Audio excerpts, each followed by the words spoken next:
Bonjour à tous, bienvenue dans ce nouvel épisode du podcast des illusions. Je suis Vince et aujourd'hui j'ai un bel invité qui s'appelle Henri Beaumont. Henri, bonjour, comment vas-tu? Bonjour à tous, merci de ton accueil Vince. Ça va très bien, je suis très content de partager ce moment avec vous et je me dis que ça va être l'occasion d'échanger un peu plus sur ma passion et de me faire connaître un peu mieux sous d'autres facettes que celles que vous connaissez peut-être déjà. Tout à fait, merci à toi d'avoir accepté mon invitation. Alors peut-être que tu le sais ou pas encore, mais dans mon podcast, j'aime m'attacher à l'histoire des gens et apprendre à les connaître un petit peu mieux que ce qu'on a l'habitude de voir dans la communication de chacun. Est-ce que tu pourrais te présenter pour tous ceux qui ne te connaissent pas encore, s'il y en a? Oui, je pense qu'il y en a effectivement. Donc je m'appelle Henri Beaumont, j'ai 36 ans, je suis marié, j'ai 2 enfants et j'habite à Lyon. Ok. Ville où je suis né d'ailleurs, puisque je suis né à Lyon, j'ai grandi à Lyon, je suis parti faire mes études après à Rouen, en Normandie. Très Mhm. belle région pour ceux qui Ouais. la connaissent. Moi, j'ai habité à Qui ne la Rouen, oui, connaissent je pas. connais bien cette région. Voilà. Ceux qui ne la connaissent pas, allez y faire un petit tour, même un grand tour, parce que c'est un super coin. Mm. Et ensuite, je suis revenu à nouveau à Lyon pour démarrer ma vie professionnelle, parce que même si j'aime beaucoup les Parisiens, je ne me voyais pas travailler sur Paris et sur Rouen. Pour l'activité que je devais mener à l'époque, c'était un petit peu, on va dire, le tissu économique n'était pas suffisant, on va dire, pour l'activité que je devais mener. Mm. Donc, je suis retourné dans mes pénates à Lyon. Ok. Voilà. Première question, comment est-ce que toi tu as commencé la magie, un peu l'environnement, comment ça a démarré pour toi? Alors la magie, l'histoire est assez amusante, on va dire, parce que j'ai une tante qui habitait au Gabon et qui avait donc mon petit cousin à l'époque, qui prenait des cours avec un magicien au Gabon. Et quand elle est rentrée sur Lyon, elle a, elle est venue et elle me disait, tiens, est-ce que tu sais, Henri, s'il n'y a pas un endroit où il n'y a pas un magasin de magie, je crois qu'il y en a un sur Lyon. Effectivement, à l'époque, et d'ailleurs il existe encore normalement, il s'appelait Agility Magicirque. Et ce magasin, en fait, j'ai accompagné ma tante pour qu'elle aille acheter du matériel à mon petit cousin. Et dans ce cadre-là, en fait, elle m'a offert un bouquin qui s'appelle Passer l'éponge d'Henri Mayol. Donc c'était mon premier contact avec la magie. Et mon petit cousin m'avait montré un French Drop à l'époque aussi. Donc j'avais 13 ans, donc il était plus petit que moi, lui, et j'avais découvert ça grâce à lui. Donc là, j'avais 13 ans, j'ai lu mon bouquin sur les balles éponges et puis j'ai rien fait pendant 2 ans.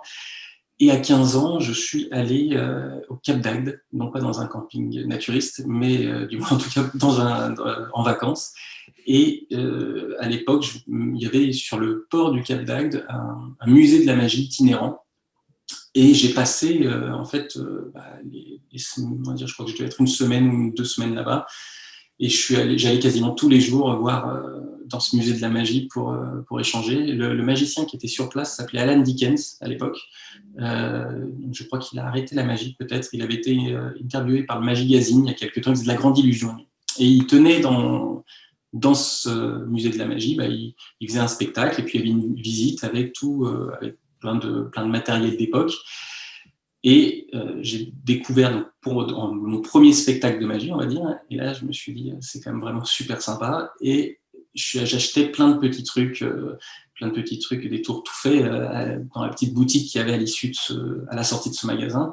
Et après avoir dépensé peut-être, je pense, tout mon argent de poche de l'année, je crois que j'ai dépensé 700 francs c'était en francs à l'époque, à vie aux plus jeunes.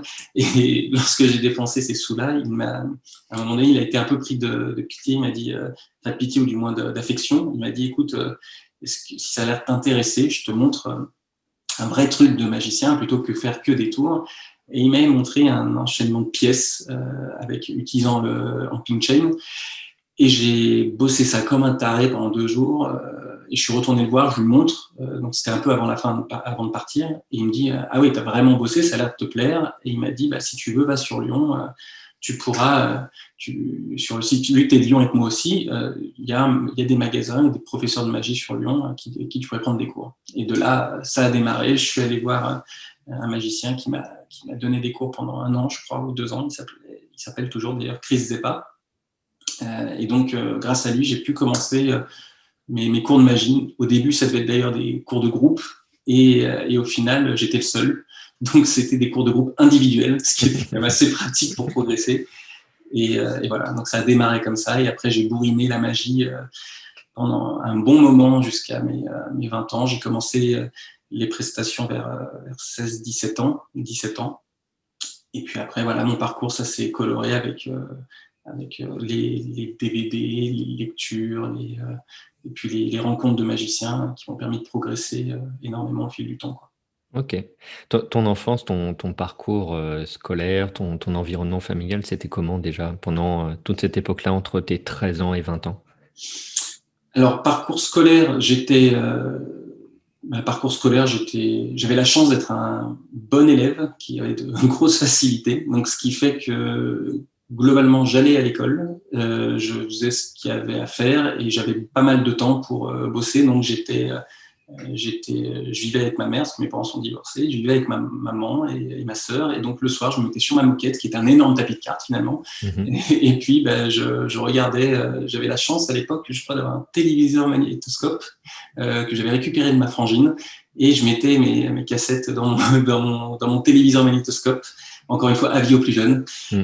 pour pouvoir regarder mes cassettes vidéo de Bernard Bliss, le volume 1, de David Stone, La magie des pièces.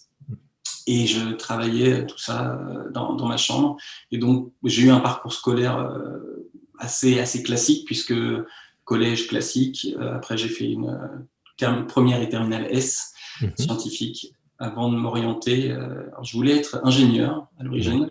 Et mes professeurs m'ont dit ah, mais non, mais toi, tu fais de la magie, donc tu dois être commercial, ou dans la communication, ou dans le marketing. Je dis OK. ah, d'accord. Donc, vu que je pouvais le faire, entre guillemets, je dis bon, bah, ça doit être ça que je dois faire, hein, parce que j'en savais rien, véritablement. Donc, j'ai fait une prépa, ce qu'on appelle une classe préparatoire HEC, et puis après, je suis rentré en école supérieure de commerce. J'ai fait donc l'ESC Rouen, qui maintenant s'appelle Neoma Business School. OK. Voilà. Donc, pour mon parcours, on va dire, parcours scolaire. Cool, et ton parcours professionnel alors, du coup? Alors, de là, qu'est-ce que j'ai fait de beau? Quand j'étais en ESC, je me suis dit, j'étais quand même très intéressé par j'étais intéressé par la partie marketing. Donc, j'avais été très impacté par le film qui s'appelle Big avec Tom Mmh. Hanks quand j'étais môme.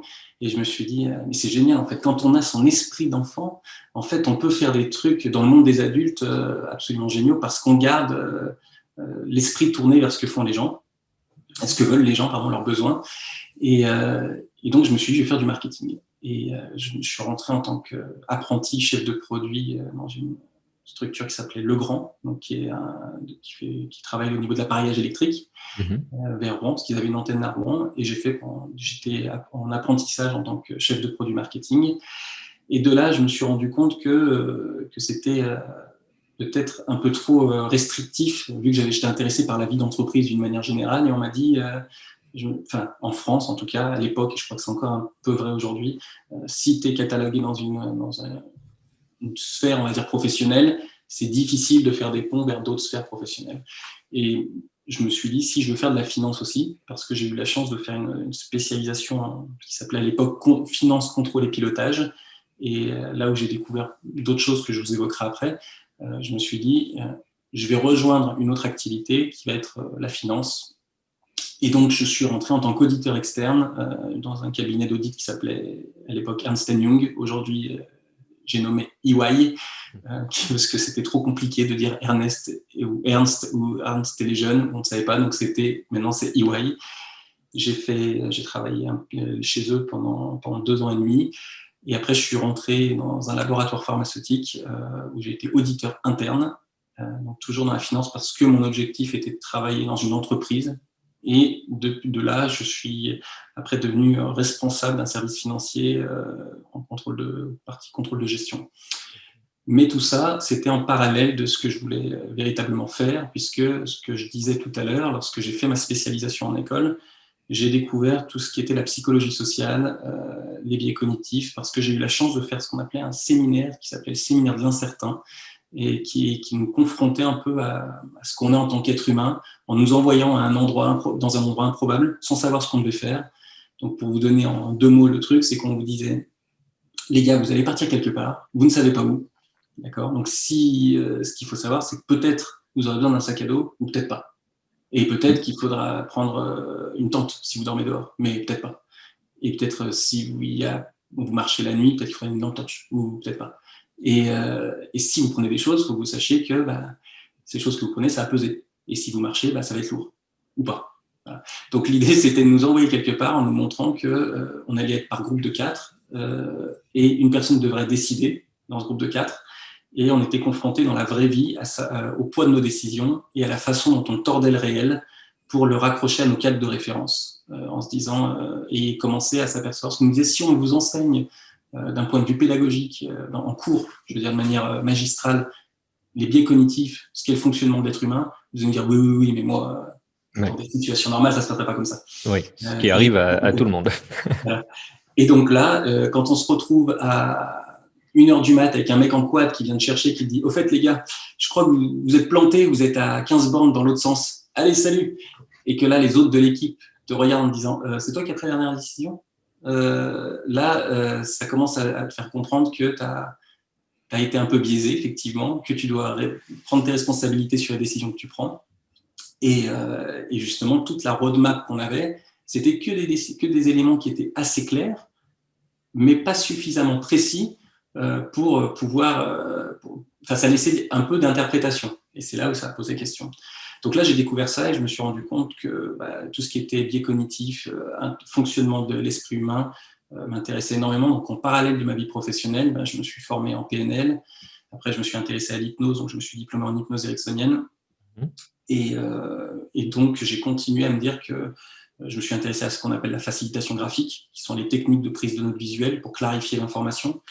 Et je me suis rendu compte que je pouvais imbriquer tout ça pour en faire un métier. Et aujourd'hui, j'ai créé une société, donc seulement depuis octobre, pour pouvoir aider les personnes à déployer leur potentiel autrement. Donc voilà, maintenant, j'ai une entreprise qui vise à accompagner les gens pour faire du coaching et de la formation autour de tout ce qui est prise de décision, clarification de l'information, gestion des priorités, pour pouvoir progresser d'une autre manière.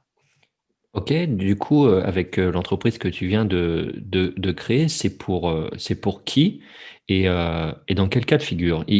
Hypothétiquement, moi je me dis, ok, ces choses-là m'intéressent, tout ce qui est autour de la PNL, de l'hypnose, de la prise de décision, etc. Mais à quel moment je sais que ça peut m'intéresser et que je dois venir vers toi? Alors, plusieurs cas de figure. On va dire, si tu es un particulier, en tant que particulier, tu te dis, moi aujourd'hui, je sais pas trop, j'ai plein d'informations à traiter, je sais pas trop comment les gérer, ou je sais pas gérer mes priorités dans mon temps, ou dans ma communication et les relations interpersonnelles, j'ai l'impression que c'est pas toujours efficace dans la façon dont j'interagis. Là, je suis en train de monter des contenus autour de formation, ce qu'on appelle autour du mind mapping, mais pas de mind mapping en tant que je veux faire du mind mapping, c'est-à-dire c'est comment j'utilise le mind mapping pour que ce soit un outil de brainstorming, de gestion de l'information, de prise de parole en public, de traitement de la donnée. Si je veux mieux gérer mon temps, des formations autour de comment structurer mes priorités, comment gérer mon temps, comment être efficace, comment l'employer à bon escient. Si je me pose des questions sur mes objectifs, là, ça peut passer simplement par des coachings, tout simplement. Donc, les techniques de coaching qui sont claires en termes d'approche, avec des techniques de questionnement qui ont vocation à autonomiser la personne qui nous approche pour dire, tiens, je t'accompagne pour que tu trouves tes propres solutions pour atteindre tes objectifs. Ça, c'est si on est dans la sphère, on va dire, individuelle. Après, si on se met dans le monde de l'entreprise, tu peux avoir tout à fait la symétrie de ça. C'est-à-dire que je suis une entreprise, j'ai une équipe aujourd'hui qui a besoin de fonctionner différemment, qui a besoin de renouer avec une approche un peu novatrice, on va dire, ou innovante, si on peut dire, on va dire agile dans notre domaine actuel, parce que c'est le mot à la mode. Mais en tout cas, qui se dit, on peut peut-être approcher les choses différemment. Je vais vous donner des codes pour approcher peut-être votre structure de communication de manière plus efficace, en vous expliquant qu'est-ce que le cadre de référence des personnes, qu'est-ce que sont vos biais cognitifs, quelles sont les techniques de communication qui peuvent favoriser la clarification du message, qu'on passe par des outils de PNL ou autres, comment vous pouvez partager l'information entre vous à travers des mêmes types de formations autour du mind mapping, Il y a aussi des team building qui vont être organisés autour de l'utilisation de la magie. La différence que je fais en fait par rapport à, on va dire, la valeur ajoutée que je peux avoir, c'est le fait que, ayant vécu en entreprise pendant 15 ans, ayant travaillé avec des comités de direction, avec des, avec des, avec des responsables de service en tant que chef de projet, ayant animé des formations, des réunions, je sais ce qui se passe dans l'intérieur des entreprises et quelles sont les problématiques qu'on y vit. Donc, ce qui fait que j'ai l'intention, si je fais un team building, de faire un parallèle, par exemple, entre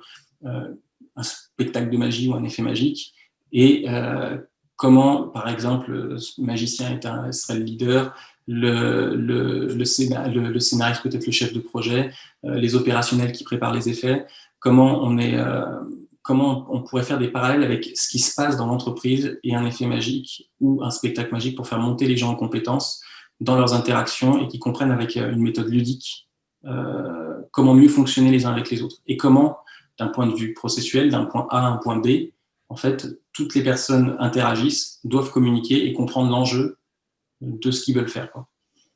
Donc, je ne sais pas si c'est clair dans la façon dont je l'explique, mais Pour moi, assez. Pour les auditeurs, on le verra. c'est ça. Ok, donc effectivement, comme tu disais, ta valeur ajoutée, évidemment, c'est ta partie d'illusionniste, magicien, mentaliste, etc. Si je comprends bien, jusqu'à maintenant, tu es très, très axé sur les méthodes d'accompagnement et de communication. Donc effectivement, ça rapporte une énorme valeur. On le sait aussi, peut-être que des gens ne le savent pas, mais tu as des belles créations à ton actif. Est-ce que tu peux nous refaire un petit parcours des choses que tu as créées et puis surtout ton actualité aujourd'hui? Est-ce qu'il y a des choses dans ton coffre-fort? C'est ça. Alors oui, je peux faire un tour de cela, effectivement. La première création que j'ai faite, c'est, alors on va dire celle qui m'a fait, entre guillemets, connaître, c'est le Hpad. Donc le Hpad, ça a une histoire amusante aussi. C'est un produit que j'ai créé, je pense, en 2011-12. Et en fait, j'étais allé à Milan avec mes amis Calix et Chakan. David, je ne sais plus comment on l'appelle, en tout cas Calix et Chakan, on va dire, nos amis du Magazine. Et dans la voiture, j'avais moi préparé j'avais juste emmené avec moi ce calepin. Alors je ne sais plus pour quelle raison. Je l'avais avec moi pour le montrer sur mon copain. Et, quand je l'ai montré à David, je me rappelle, il avait réagi en se disant mais c'est vraiment super ton truc. Et je me suis dit, ah, ok, d'accord. Et de là, j'ai laissé filer. Et puis quand on arrive à Milan, qui était un symposium qui avait lieu tous les ans, et qui a plus lieu d'ailleurs maintenant. Et quand j'étais là-bas, j'avais entendu différentes personnes discuter, ils disaient oui, tu sais, les créations, c'est important d'en parler, sans parler de moi particulièrement, c'est important d'en parler parce qu'à un moment donné, ça arrive sur le marché, on est dégoûté parce que les trucs Oui. on n'est pas allé au bout de notre projet. Donc j'ai échangé à un moment donné, je suis allé voir à l'époque, c'était alors Joke qui maintenant s'appelle Édouard Boulanger, et j'avais échangé avec lui, avec Luc Politi aussi, qui me disait qu'il y avait une boîte qui s'appelait, je crois, Secret Factory. Il m'avait dit c'est bien ton projet, si tu veux, tu peux t'en occuper et puis nous on le market pour le vendre. Et c'était déjà super gentil de leur part, mais pour le coup je me suis dit non, je n'ai pas envie de me transformer en chinois dans mon garage à fabriquer des choses. Donc je dis non, je l'ai fait pour moi, mais voilà, je le garde pour moi. Si c'est pour le vendre de cette façon-là. Et 2 ans après, je crois, je suis allé au congrès de Saint-Étienne et j'ai croisé Marchand de Trucs. Parce qu'à l'époque, je ne l'appelais pas encore Ludo. Et donc, quand je l'ai croisé, on échange un petit peu. Et à l'issue de notre rencontre, il y a d'autres personnes que je croise qui me disent ah, mais tu le sors, ton produit, c'est bien, franchement, pourquoi tu ne le sors pas? Donc, j'appelle Ludo un soir et je lui dis j'ai créé un calepin pour faire des pics. Qu'est-ce que tu en penses? Et là, il me dit ah, moi, j'ai toujours été intéressé par un calepin, un pic device, un outil pour prendre des informations, quoi. Et il me dit, bah ouais, je serais intéressé. Et je dis, bon, bah ok, ça peut être super. Et à ce compte-là, il me dit, bah je lui dis, par contre, moi, je ne fabrique pas. Je dis, si tu le fais, je te laisse t'occuper de tout ce qui est, tout le produit. Et il m'a dit, bon, bah ok, allez, banco, on part dessus. Donc voilà, donc ça, c'est l'histoire, on va dire, du Hpad qui a été très, très intéressante d'ailleurs dans la partie processus créatif et toute la démarche avec Ludo, parce que le travail de création pour moi sur la façon dont les élastiques devaient fonctionner, toute la structure du HPAD a été une vraie zone de réflexion. Donc, ce qui est toujours marrant quand on voit après les débats sur les forums sur mais pourquoi il n'a pas pensé à utiliser tel type de feutre, pourquoi il n'a pas fait tel type de choses. En fait, je tiens à dire à nos amis magiciens avec qui on partage que j'imagine que la plupart des créateurs, en tout cas j'en fais partie, lorsqu'on fait quelque chose, c'est à dessein et qu'on a étudié des tonnes de choses pour se poser des questions. Alors, peut-être ça devient le point de départ pour de nouvelles réflexions, mais sachez que quand on livre les choses, on a l'impression d'avoir fait du mieux qu'on peut. Et par rapport à ça, lorsque le lancement du HPAD a eu lieu, ça a été vraiment un produit qui a très bien marché et qui a eu un peu plus de mal aux États-Unis pour diverses raisons, parce que il y a eu un peu de controverse au départ, des messages un peu étranges qui sont arrivés vers Penguin, comme quoi c'était pour tout vous dire une copie de Cypher. Il se trouve que mon produit a été redirigé sur Cypher quand on cliquait dessus, donc ça l'a complètement tanké pour une raison complètement lunaire, puisqu'un jour j'avais eu un mail de Penguin, j'ai répondu avec je ne comprends pas pourquoi vous dites que c'est une copie de Cypher, vous avez tous ces autres produits qui pourraient être aussi des copies de Cypher, expliquez-moi. Il me dit je sais pas en fait, parce que j'ai même pas ouvert le packaging, c'est quelqu'un qui me l'a dit. Donc voilà, ce genre de situations qui sont assez étranges. Donc c'est vrai que c'était un peu dommage, parce qu'au niveau États-Unis, ça a un peu tanké le lancement, mais aujourd'hui je suis super content parce que je vois souvent des gens qui s'en servent, des gens qui me remercient du produit, et c'est vrai que le plus grand plaisir quand on fait une création, c'est de se dire qu'on a contribué, on va dire, à l'art magique dans lequel on intervient, de se dire que s'il y a des personnes, ça leur permet de faire rêver d'autres personnes et de profiter. Moi je trouve ça trop cool. Donc ça c'est la dernière fois j'avais croisé, je crois que c'est à son spectacle à Lyon, Fabien Olicard, qui me disait j'ai toujours des HPAD avec moi, c'est top, je te remercie. Donc, moi rien que ça, c'est tout bénef comme retour. Ouais, c'est Donc très ça cool. c'était pour le HPAD, et en parallèle j'ai développé quasiment simultanément le H-Wallet, qui était un portefeuille, parce que j'ai cette tendance, quand j'ai envie d'avoir quelque chose qui me convient, d'étudier à peu près tout ce qui se fait. Donc les portefeuilles, j'en ai eu des tonnes, et à un moment donné, je me suis dit, je vais essayer de créer le mien. Et celui qui a fini de me convaincre d'une envie particulière, c'était celui de Dany Ortiz, qui avait une capacité où on pouvait intégrer et extraire une carte très facilement. Et ça, je me suis dit, c'est absolument génial, et je le trouve nulle part d'autre que dans celui de Dany Ortiz, et qui était sa Cartera multi-effecto et son portefeuille multi-effet, je crois, en français. Et lorsque quand j'ai vu que je pouvais l'avoir nulle part d'autre que dans le sien, que le sien ne me convenait pas, je me suis dit, bon, faut que je crée le mien. Et donc là, j'ai commencé à réfléchir comment imbriquer toutes les choses dedans. Donc là, pareil, le H-Wallet, ça a été une super aventure, parce qu'à l'inverse du HPAD, le HPAD, je l'avais. Le H-Wallet, si je le voulais, il fallait que je sorte. Parce que j'étais allé voir à un moment donné un maroquinier à Lyon en disant j'ai ça, ça serait bien, c'est possible de me le fabriquer? Et il m'a dit ouais, quoi, ça doit être. Il doit y avoir 60 heures de boulot à 60 euros de l'heure. Je vois, ça doit être ça. Ça fait 3600 euros, c'est ça? Ouais, c'est un peu chaud. Je dis non, ça va pas être possible. Donc je dis Ludo, tu serais intéressé par créer un portefeuille? Et là, il m'a dit putain, mais oui, un portefeuille, ça fait très longtemps que je voulais en créer un, carrément. Il m'a envoyé le prototype, et il m'a dit ah ouais, c'est top. On parle de cette nouvelle aventure en parallèle, un petit peu après le HPAD, et on a lancé ce projet qui là pour le coup a été aussi super bien accueilli, et là aux États-Unis très bien accueilli. J'ai eu des évaluations sur le Penguin avec la Rolls-Royce, Swiss Army Knife, enfin des trucs quand on fait des choses comme ça, qu'à la fin on voit ce genre de retour, on se dit putain, mais je suis content parce que j'ai répondu à un besoin. Et là on sort de l'ego de se dire je suis juste content, c'est juste on se dit vraiment j'ai été utile, et ça c'est chouette dans la démarche. Cool. Voilà, donc ce qui fait que maintenant, si je viens sur mon actualité, l'actualité c'est un nouveau portefeuille, parce que dans cette démarche, le H-Wallet me convenait totalement pour une approche, on va dire, billfold, parce que le H-Wallet s'ouvre d'une manière, on va dire,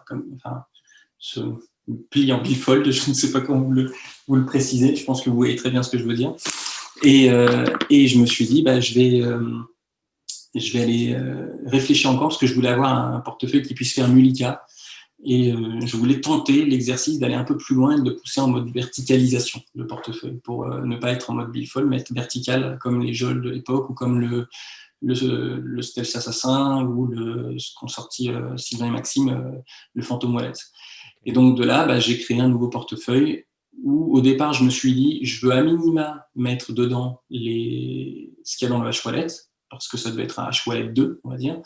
Et finalement, quand j'ai commencé à le faire, l'idée c'était de mettre un Mullica, et au fur et à mesure, je me suis rendu compte que j'ai mis encore plus de fonctionnalités dedans que ce que j'avais dans le H-Wallet initial.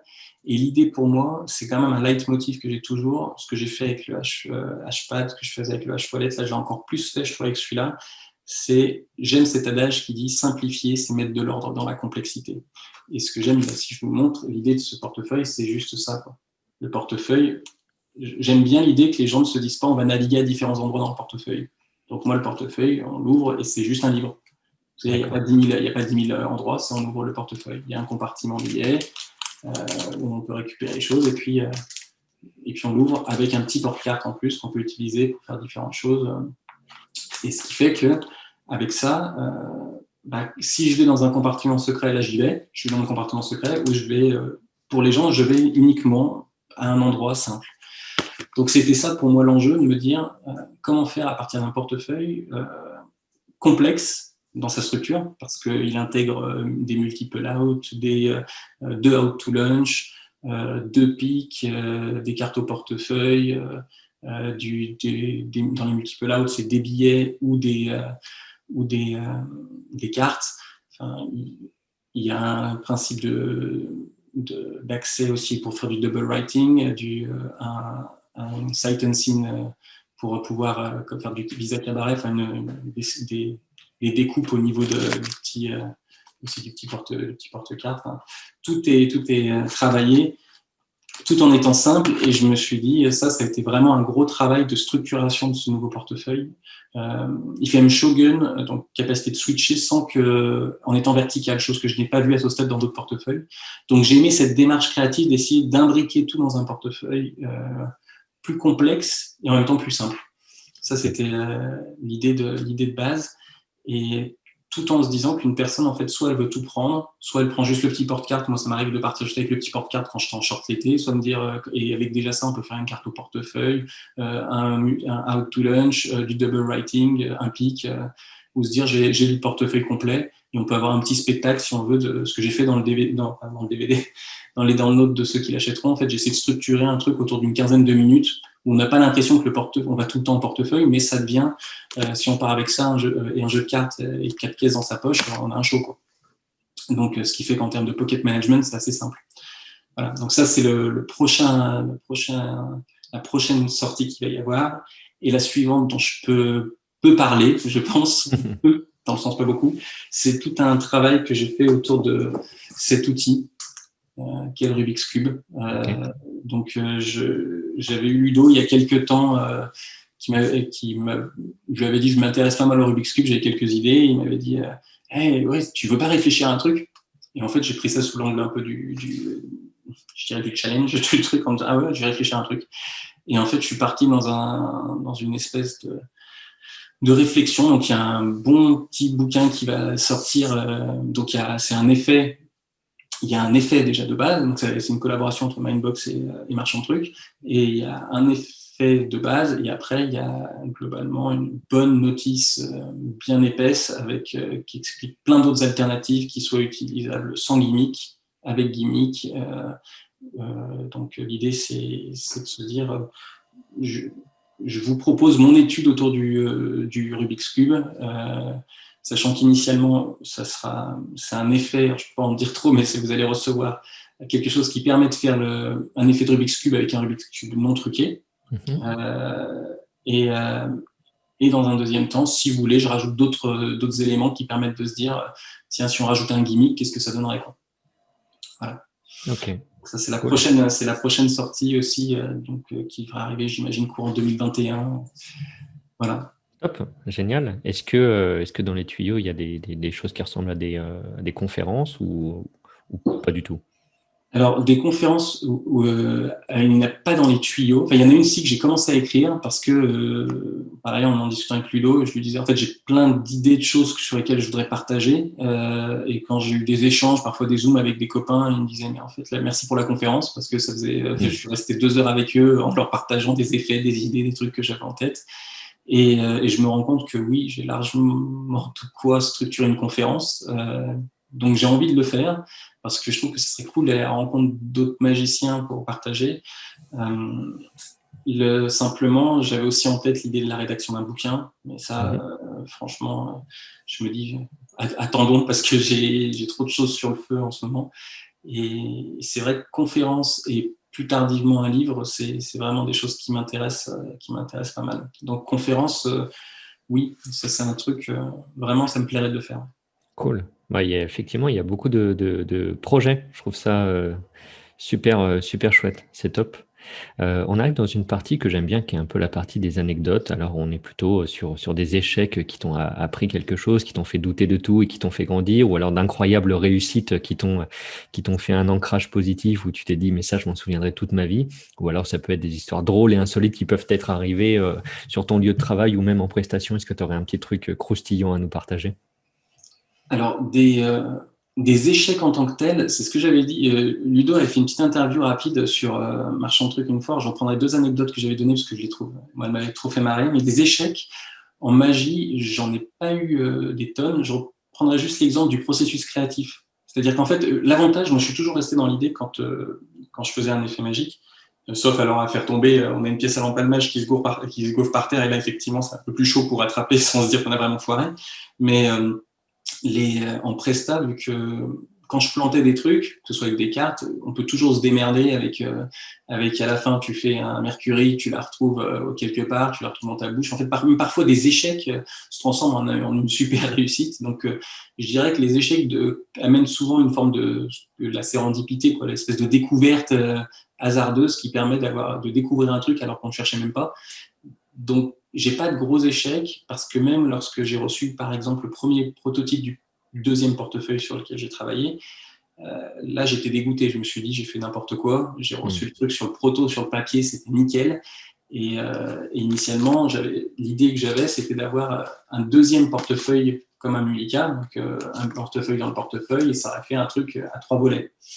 Et en fait, ça faisait un putain de steak. J'ai dit, oh là là là, c'est n'importe quoi, je vais me faire défoncer. Et j'étais dégoûté. Je me suis dit, c'est vraiment de l'erreur totale. Et je me suis dit, il y a deux solutions. Soit j'en reste là, soit, comme bon dingo que je suis, j'ai pris un gros ciseau. Et sur le prototype en cuir, je me suis mis à le charcuter dans tous les sens en me disant, je vais essayer de faire quelque chose. Et d'un échec cuisant, j'ai transformé ça pour moi en un truc dont je suis très, très content. Donc, j'ai hâte d'avoir les retours sur ce qui arrivera sur le marché. Mais donc voilà, l'échec a été transformé. Et dans les anecdotes, moi qui m'ont. J'étais en train de me dire, le mec reçoit son portefeuille, il va t'écrire, il y a des coups de ciseaux partout. Je comprends pas ce qu'il a foutu.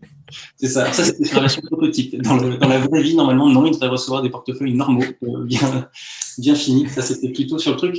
Mais ce qui quand même fait une preuve d'audace, je te dirais, parce que quand on n'a qu'un seul, que tu as attendu 2 mois pour recevoir le prototype, tu le reçois, tu es comme un gamin à Noël qui se dit, parce que c'est passé de la partie papier dans ta tête, Ouais. parce que les prototypes, je les montre dans le téléchargement qu'il va y avoir sur le portefeuille. Tu le reçois, tu te dis, ah putain, c'est Noël. Et puis tu regardes, tu fais, ah c'est cool. Puis un coup, tu te fais, ah non, c'est pas cool. Et puis en fait, Ouais. non, ça va pas du tout. Et là, tu te dis, bon, bah.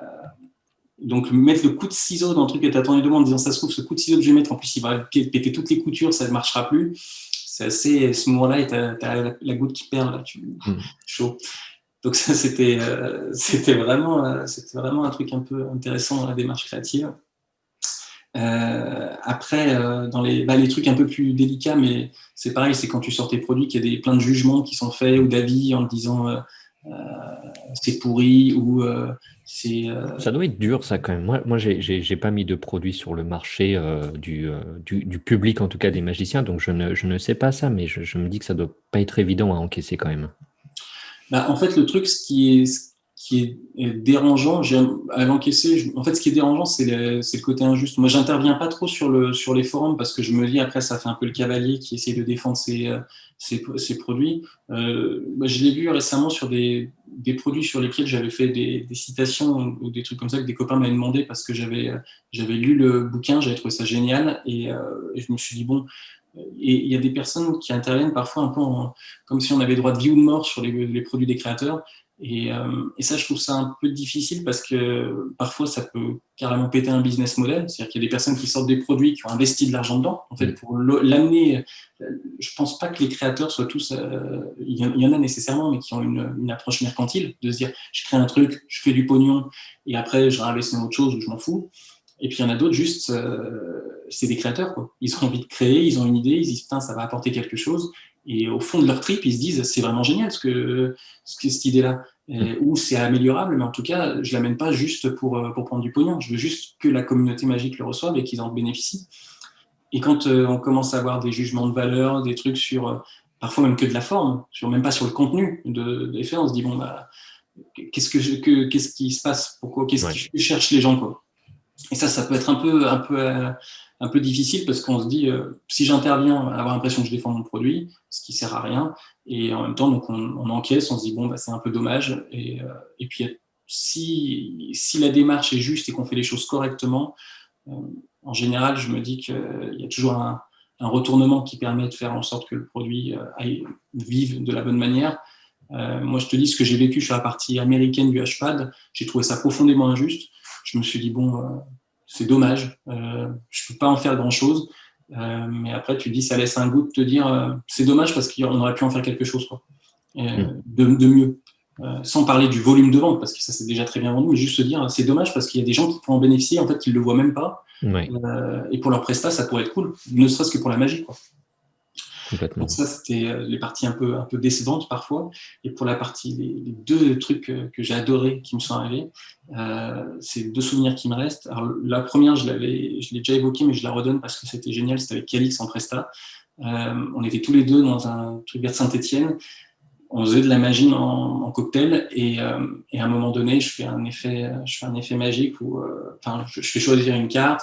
La personne, je lui donne le jeu pour elle me demande si elle peut mélanger le jeu. Donc là, moi, avant qu'elle mélange le jeu, je pique la carte. Donc je me rappelle, c'était le 10 de pique. Et je pique la carte parce qu'elle me dit je veux mélanger, donc je lui donne. Et là, elle va pour mélanger le jeu de cartes.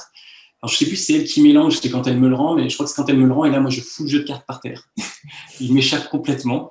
Et là, je dis, et là, donc dans ma tête, à un moment donné, je me dis, oh putain, qu'est-ce que je vais faire? Et il y a une carte qui se plante dans une fente du béton au sol. Et là, et la personne, là, elle réagit, elle fait arrête. Et là, moi, je recule un peu, et là, je vois, en fait, que c'est le 10 de pique qui est planté dans la fente du sol. Incroyable. Et alors là, c'est magnifique. Là, c'est une sorte de jubilation incroyable. Ah, bah oui, c'est là, la personne, donc là, c'est les cadeaux, on va dire, de la vie. Et là, je dis à la personne, mais c'est pas possible, vous avez fait exprès. Écoutez, donc là, je commence à faire monter un peu la sauce. Et j'ai dit, imaginez que votre carte puisse tomber à partir du jeu que vous avez mélangé, qu'elle se mette dans le sol. Personne. Donc là, effectivement, révélation, elle regarde, elle devient complètement dingue et elle interpelle Calix. Puis franchement, avec ce qu'il vient de nous faire, je crois pas qu'on puisse nous faire mieux. Hein. Alors qu'il se déchirait, qu'il faisait des trucs super de son côté. Et je me suis dit, l'injustice totale. Donc je le revois me dire, tu peux nous le refaire, s'il te plaît? Et je lui dis, tu sais, maintenant qu'ils s'y attendent, c'était un plus grand intérêt, mais c'était magnifique. Ce moment incroyable. Était juste magnifique. Incroyable. Comment?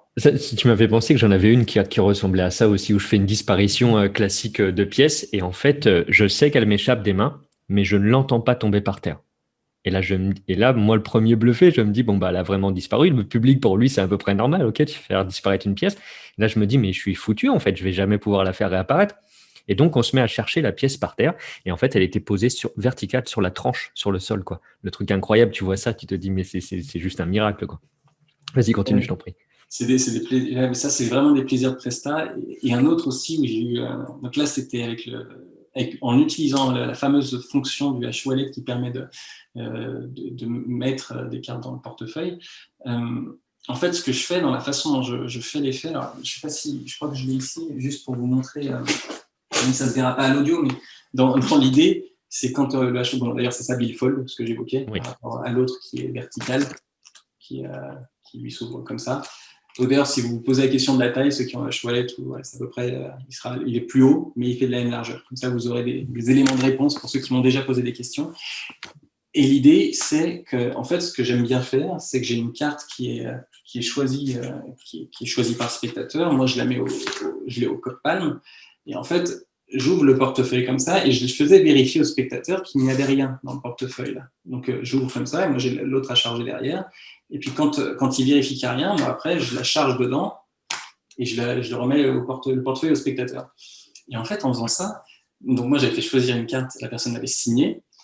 Là, j'ouvre le portefeuille. Moi, je crois que j'avais piqué que ça devait être le valet de cœur. Là, pareil, encore une fois, je me rappelle de la valeur de la carte, comme ça me fait des gros ancrages. Là, je lui dis, très bien. Donc là, moi, j'avais mon valet de cœur qui était signé à l'empalmage des mains. Et puis, là, j'ouvre le truc. Et là, je dis, vérifier qu'il n'y a rien. Et là, en fait, il y avait une carte que j'avais oubliée d'une autre presta. Et en fait, quand on la voit, c'est le valet de cœur. Incroyable. Qui est déjà dans le jeu. Alors que moi, elle était chargée là, derrière, signée. Et là, ce qui était magnifique, c'est que moi, je crois qu'elle était pliée en 4, en l'occurrence, la carte. Je l'avais fait en mode Mercury. Elle était en Mercury et j'allais pour la charger. Donc là, je la charge dedans en Mercury, pliée. Et là, je dis à la personne, donc là, moi, je sors mon valet de cœur, mais qui n'était pas signé. Je me dis, j'y vais en mode ballsy, donc là, je monte le valet de cœur non signé. Et je dis au spectateur, c'est comme incroyable, qui avait déjà voyagé. On va aller un peu plus loin. Donc là, je la retourne, quand je suis pas trop audacieux pour pas montrer qu'il n'allait pas signé. Et là, je la déchire. Là, je fais un faux dépôt. Et je dis, imaginez. Là, je la jette en l'air et comme si elle retombait dans le portefeuille. Donc, elle touche le portefeuille, je fais comme si on la rassemblait. Je dis, par contre, je ne suis pas sûr d'avoir réussi à la remettre plate. Et là, je vous laisse vérifier. La personne ouvre le portefeuille, il y a la carte pliée, signée dans le portefeuille, alors que je viens la déchirer juste avant. Alors, le mec, c'était incroyable. Il y a aussi une espèce de hold-up magique, mais qui était tellement magique. C'était parfait. Ouais, c'est chouette. Mais du coup, ça pourrait même être un effet que tu peux refaire à volonté maintenant, du coup. Ah oui, Puisque tu sais que tu as juste à faire un forçage, avoir la carte dans le c'est ça. portefeuille et recommencer, quoi. Génial. Et c'est vrai que des fois, en tout cas, des beaux moments de création arrivent souvent avec des échecs sur des prestats, des trucs qui se sont pas du tout déroulés comme prévu.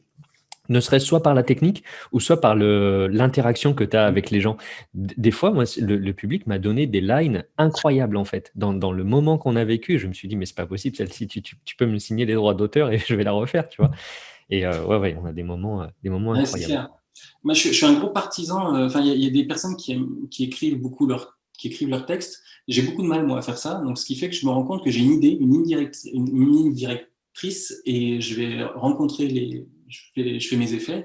Et en fait, ma routine, mon texte se crée au fil des prestats que je fais, puisque à la fin, j'ai un texte qui est huilé, mais simplement parce qu'au départ, j'y suis allé en mode, voilà mes gros piliers qui sont les points de passage. Pour que ça fonctionne de la bonne manière. Et en fait, les spectateurs dans leurs phrases et moi dans les interactions que je fais, je me rends compte que ça crée une structure un peu plus tissée. Et c'est cette structure-là, au fil du temps, qui s'étoffe et qui devient après le texte de ma routine. Et notamment, j'avais un effet que je faisais, qui était un jeu qui change de couleur, qui, avant de devenir au départ, était un jeu qui change de couleur, qui est devenu en fait un tour avec une carte subliminale parce qu'un spectateur un jour avait capté une carte dans le jeu qui était de l'autre couleur que celle du dessus du jeu. Et je me suis dit, putain, mais le fait que la personne la capte au départ, je dis, mais en fait, ce que vous avez vu, c'est ce qu'on appelle une image subliminale. Et en fait, j'ai utilisé tout ça et c'est devenu tout le texte de ma routine. Alors qu'initialement, ce n'était pas du tout ça, c'était simplement un jeu qui changeait de couleur. Et donc, effectivement, ces interactions sont juste dingues parce qu'elles te font bouger sur ton processus créatif et grandir, et c'est vraiment super. Ouais. Est-ce que il y aurait un conseil que tu te donnerais à toi-même 10, 15 ou 20 ans en arrière? Oui, je me dirais,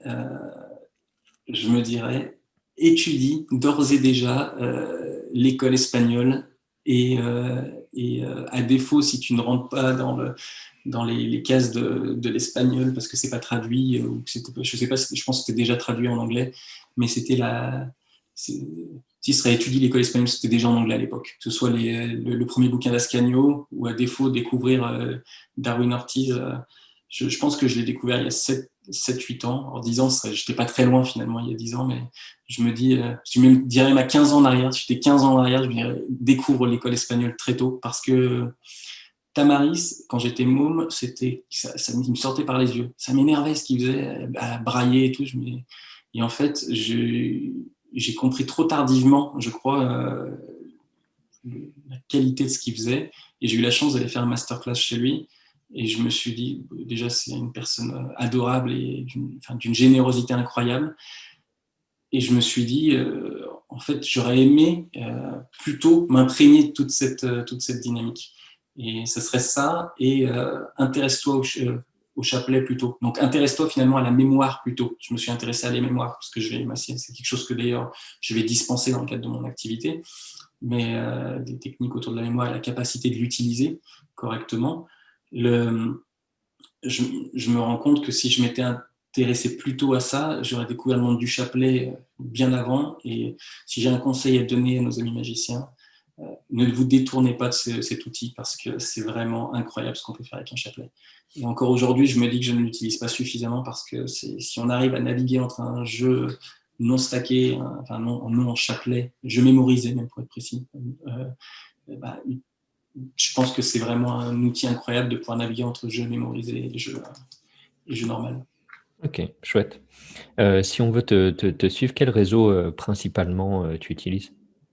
Je n'en utilise aucun à ce Zéro, ok. stade. Ouais, je suis confus, puisque c'est un truc que j'ai longtemps. En fait, j'ai voulu dissocier ma vie de magicien de ma vie professionnelle. Et donc, ce qui fait que j'avais à peu près. J'ai un compte Facebook, Henri Beaumont, tout court, mais c'est là où il faut que je mette un peu d'ordre dans toute cette activité, entre ma future activité, enfin, mon activité pro, mon activité de magicien. Mais dans très peu de temps, j'imagine, il y aura sûrement du YouTube et du YouTube, peut-être des podcasts ou différentes choses pour pouvoir suivre sur différents sujets. Cool, super. Bon, on arrive à la fin de cet entretien. Henri, merci beaucoup de t'être livré, d'avoir partagé toutes ces choses avec nous. Sachez que le podcast est disponible évidemment sur YouTube en vidéo si vous êtes en train de le regarder, mais également en audio sur Spotify, sur iTunes, sur SoundCloud, pour le dispatcher un peu sur toutes les plateformes Android et iPhone. D'ailleurs, si vous pouvez venir mettre une excellente note sur iTunes, ça nous permettra de remonter dans les classements. Merci pour ça. Abonnez-vous à la chaîne YouTube, il y a encore plein de belles choses qui arrivent. Sachez également que je vous recommande de vous abonner sur une plateforme donc une vidéo et aussi une plateforme audio, parce que certains épisodes seront uniquement en audio également, d'où la raison de vous abonner sur une plateforme vidéo et une audio. Et vous avez également un Tipeee qui est disponible. Si vous appréciez le podcast des illusions, vous pouvez en devenir les producteurs en laissant un petit quelque chose, la maudite somme d'un café ou plus si vous le désirez, sachant que je suis en train de voir justement pour qu'on puisse avoir des récompenses assez sympas, en tout cas pour ceux qui souhaitent participer. Sans aucune obligation, bien sûr, faites-le si c'est bien pour vous. En tout cas, je vous remercie tous pour votre écoute et d'avoir regardé cet épisode si vous l'avez vu en audio. Henri, merci encore et en te souhaitant une excellente journée, un bon vent pour toute la suite. Il y a plein de beaux projets qui arrivent et je suis très content. On va continuer de parler de quelques petites choses en off tous les deux. Merci à tous de nous avoir écoutés et regardés aujourd'hui. Je vous souhaite à tous une très bonne journée et à bientôt. Salut, ciao. Merci Vince, salut.